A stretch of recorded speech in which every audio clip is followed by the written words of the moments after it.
जाफराबाद तालुक्यातील गाढेगव्हाण येथे डॉक्टर बाबासाहेब आंबेडकर स्मारकासमोरील जागेवरून जातीय तेढ निर्माण करण्याचा प्रयत्न सुरू असून तक्रार न घेणाऱ्या पोलीस अधिकाऱ्यावर कारवाई करण्याची मागणी आता जोर धरू लागली आहे।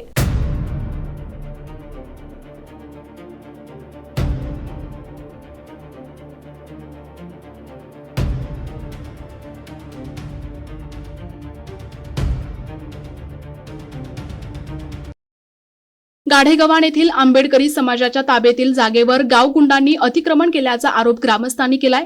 या प्रकरणी टेंभुर्णी पोलीस स्टेशनचे सहाय्यक पोलीस निरीक्षक कैलास भारती यांनी तक्रार दाखल करून घेण्यास टाळाटाळ केल्याने गावकऱ्यांसह वंचित बहुजन आघाडीच्या पदाधिकाऱ्यांनी थेट जालना पोलीस अधीक्षक कार्यालय गाठले।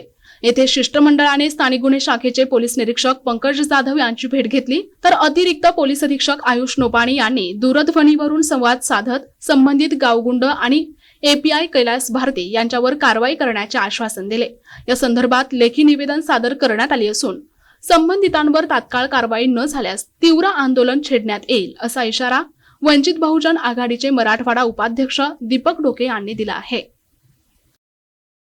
NTV news Marathi, Jalna.